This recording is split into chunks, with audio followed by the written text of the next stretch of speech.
નમસ્કાર મિત્રો, સ્વાગત છે તમારું આપણી આ યુટ્યુબ ચેનલમાં જેનું નામ છે ગુજરાતી જીકેની જમાવટ.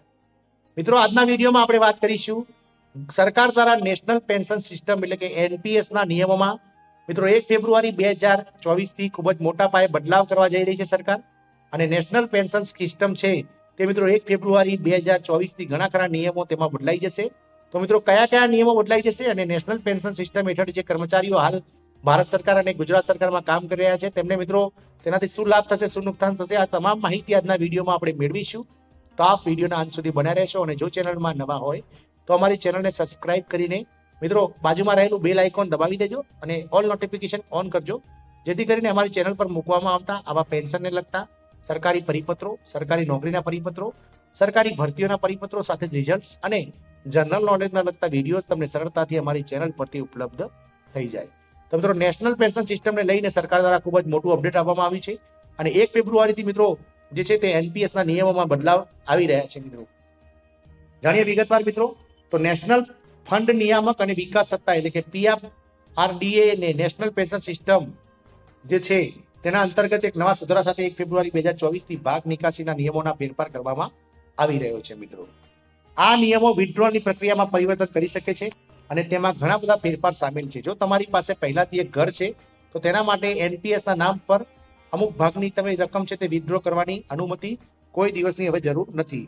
તે સુરક્ષિત કરવા માટે નિર્ધારિત કરેલ નિયમો છે કે એનપીએસ ની ભાગમાં વિથડ્રો કરીને ઉપયોગમાં રિટાયરમેન્ટના હેતુ માટે તમે જરૂરી ઉપયોગ કરી શકો છો. મિત્રો, એનપીએસ એક સમગ્ર નેશનલ પેન્શન સ્કીમ છે જે રિટાયરમેન્ટ પર એક ફિક્સ રાશિ પેન્શનને મિત્રો લાભ આપે છે.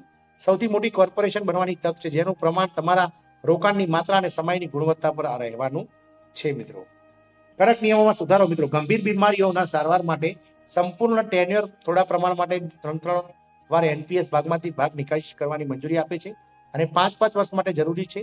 આ પદ્ધતિથી ભાગ નિકાસી કોનો પ્રયાસ કરી રહ્યા છે તે રોકાણકારોને યોગ્ય રીતે લાભ તેનો ઉઠાવવો જોઈએ. નવા નિયમોમાં ખરીદી ઘરના મોટા પ્રભાવ. પ્રાધિકૃતિક બજારની સીઈઓ આદિલ શેટ્ટીના અનુસાર પહેલા તમારા નામ પર એક મકાન પર પણ બીજી મકાન ખરીદવાની અથવા બનાવવા માટે એનપીએસ થી અમુક ભાગ વિથડ્રોલ કરવાની સુવિધા હતી, પરંતુ નવા નિયમો અનુસાર આ સુવિધા બંધ થઈ ગઈ છે. મિત્રો, ક્યારે નીકાળી શકે છે મિત્રો આંશિક પૈસા? તો બાળકોના ઉચ્ચ અભ્યાસ માટે. જો તમારા બાળકોનો ઉચ્ચ અભ્યાસ મિત્રો કરવા જવાનું હોય તો તમે અમુક રકમ કાઢી શકો છો, તો એનપીએસ માંથી તમે તે રકમનો ઉપયોગ કરી શકશો. ઘર ખરીદી અને લોન રિપ્લેસમેન્ટ. નવા નિયમો અનુસાર મિત્રો એનપીએસ માંથી અમુક ભાગ નીકાળીને તમે તમારા સપનાના ઘર ખરીદી શકો છો અને નોન રિપેમેન્ટ કરાવી શકો છો. આ તમારી મનપસંદ જગ્યા પર રહેવાનો સુનેરો તક તમને પ્રદાન કરે છે. મિત્રો, ગંભીર બીમારી અને તબીબી ખર્ચ. તો એનપીએસ માંથી અમુક ભાગ નીકાળીને તમે ગંભીર બીમારીઓ માટે સારવાર પણ કરાવી શકાય છે.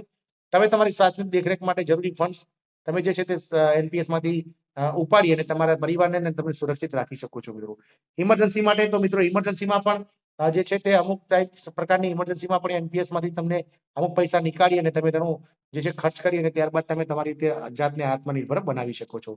આ મિત્રો એનપીએસ ના જે નિયમો છે તેમાં થોડોક સુધારો થયો છે અને એનપીએસ મેળવતા તમામ કર્મચારીઓને આ ન્યૂઝ ગમશે તેવી આશા સાથે જય હિન્દ, અસ્તુ.